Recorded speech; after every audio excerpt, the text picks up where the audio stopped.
Il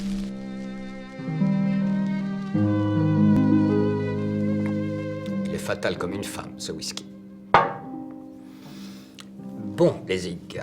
Trêve de salam alek, je vais vous mettre au parfum pour cette besogne. Govrache, et toi l'autre, allez vous faire une partie d'Yatsé.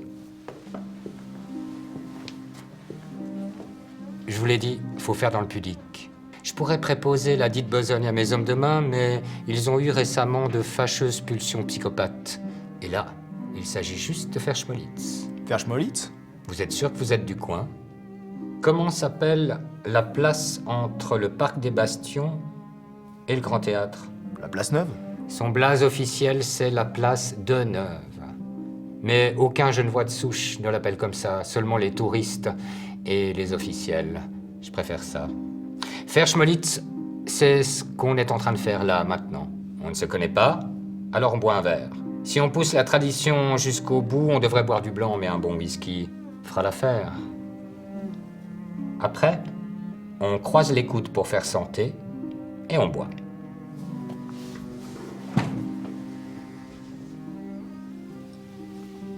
Tu vois, là on est proche.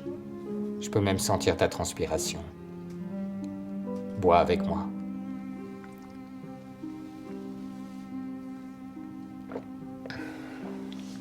Toujours selon la tradition, si on se vous voyait avant, on le ferait plus. On passerait au tutoiement. C'est ça, faire schmolitz. Avec qui on doit faire schmolitz? On y arrive. Je vais vous causer du plan au millimètre.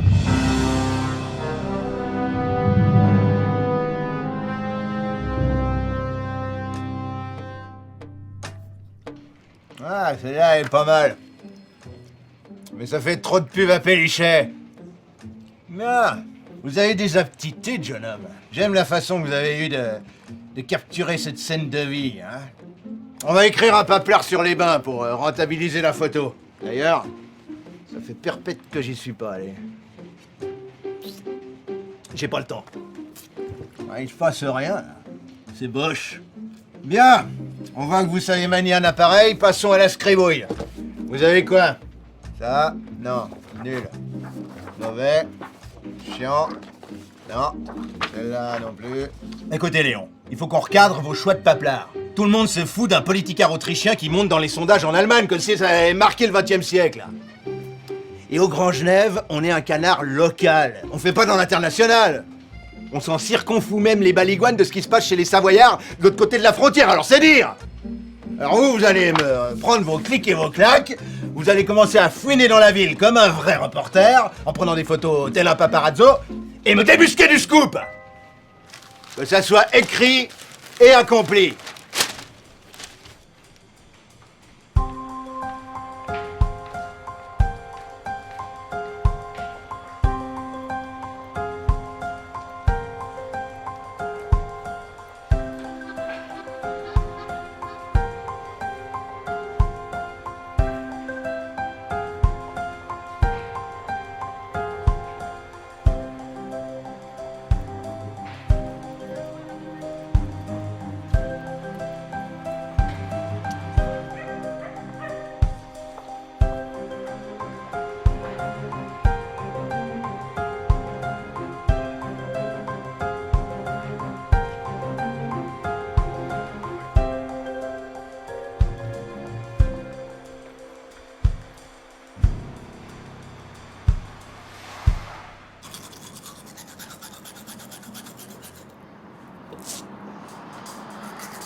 Bon, on récapitule l'histoire qu'on sache bien c'est quoi le plan. Ce qu'il faut qu'on fasse nous, c'est juste schmolitz, une visite de courtoisie. Hein, on se pointe chez lui avec une chopine de blanc, et puis pour qu'il nous laisse rentrer, on lui dit qu'on est ses nouveaux voisins. On cause des salam alek, de la pluie et du beau temps, et puis quand la glace est rompue, on en vient aux fêtes. Pourquoi les flingues? Les flingues, c'est notre assurance. Parce qu'une fois chez le zig, on ne pourra plus faire marche arrière. Joe, Ouais. regarde dans l'immeuble en face. Il y a une mininette en petite tenue. Où ça? Avec un appareil photo. Tu veux quoi qu'on prenne la pause? Viens Dada, on va lui montrer.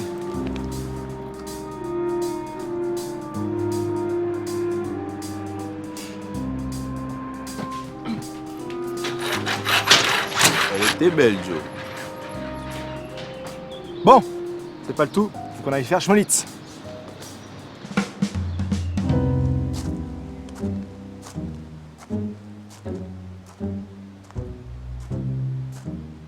Joe, on a oublié quelque chose.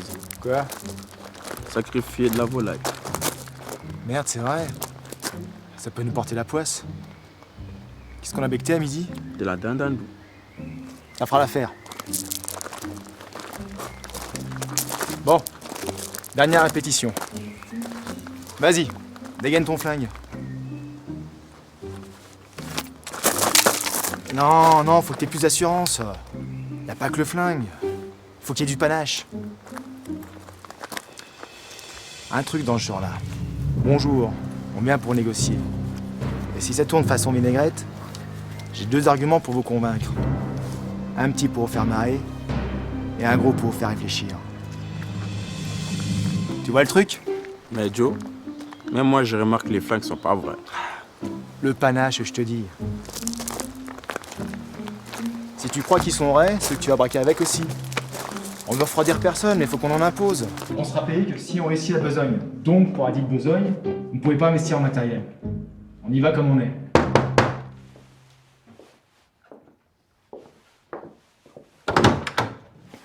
Bonjour.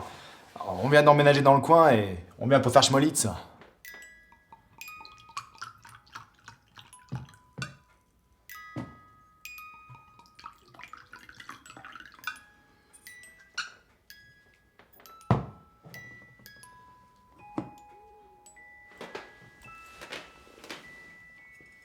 J'ai l'impression de vous avoir déjà vu quelque part. Ah bon?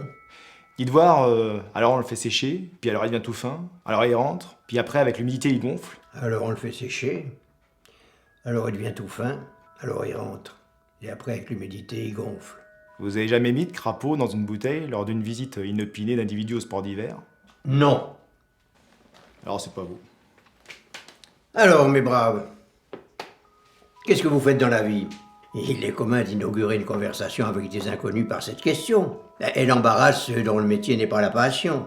Et Dieu sait qu'il y a moult braves gens qui n'ont pas le bonheur de faire ce qu'ils aiment.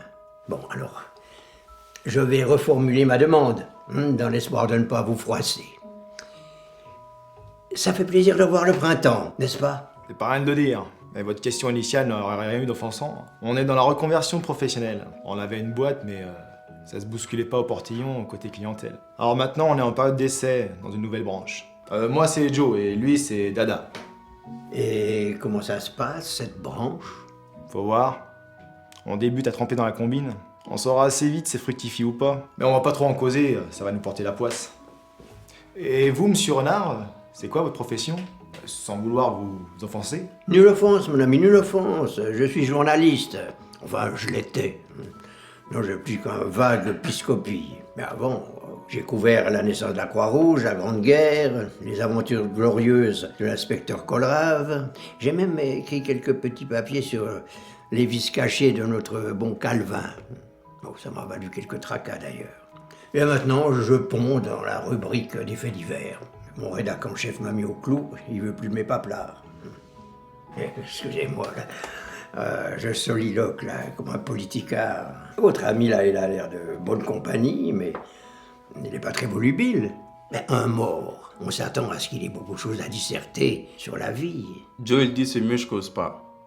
Déjà je suis pas blanc et on veut pas des contredanses pour délit des faciès. Allez pas croire que je rebute mon frangin. Il faut dire qu'il est pas très fut-fut. Une grange s'est effondrée sur lui quand il avait 15 piges. Bah, il a survécu comme par prodige. Et ça rime.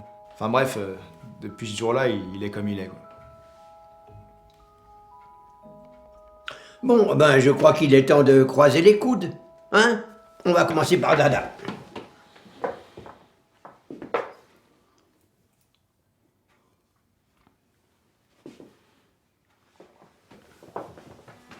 Que je te reprenne pas à me vousoyer, Dada. Ah ben mes braves, je vous avoue, vous m'avez l'air patibulaire ou presque. Je connais tous les habitants de cet immeuble. Personne n'a déménagé. Ensuite, les gens que vous ne connaissez pas ne viennent pas frapper à votre porte sans raison. Sauf peut-être pour me parler du bon Dieu, de politique ou me vendre quelque chose. Or, vous n'avez pas l'air de commerçant, ni de militant, encore moins de grenouille de bénitier. Et nous savons tous les trois que vous n'avez jamais habité l'immeuble. Alors, qu'est-ce que vous voulez? Eh ben, c'est pas pour rien que vous avez un doctorat en journalisme. Je dois me faire du mouron? Ça dépend que de vous. C'est Zigo. Il a lu l'article que j'ai fait sur sa petite société de blanchisserie. Il vous a envoyé, c'est ça? J'aime mieux le formuler autrement. Disons qu'on a accepté sa besogne. Mais c'est pas obligé que ça se déroule avec perte, tracas et fracas. On peut faire ça en toute diplomatie. Ce qu'il faut qu'on fasse nous, c'est juste s'assurer que vous écriviez un paplard plein d'éloges sur la société écran de Césigo, histoire de blanchir la blanchisserie. Ça paraît honnête, à un détail près. Je suis au clou. Je n'écris plus dans le Grand Genève. Je sais qu'il en va de ma sécurité. Je voudrais bien accéder à votre demande faite avec tact. Mais c'est pas possible. Si, lorsque vous aurez épuisé tous les recours de la diplomatie, Renard ne peut ou ne veut écrire ce paplard, peu importe les raisons. Vous me le pactez et vous me l'amenez fissa à mon bureau. Govrache et l'autre prendront le relais. Les gens pensent que la violence ne résout rien, c'est parce qu'ils ne frappent pas assez fort.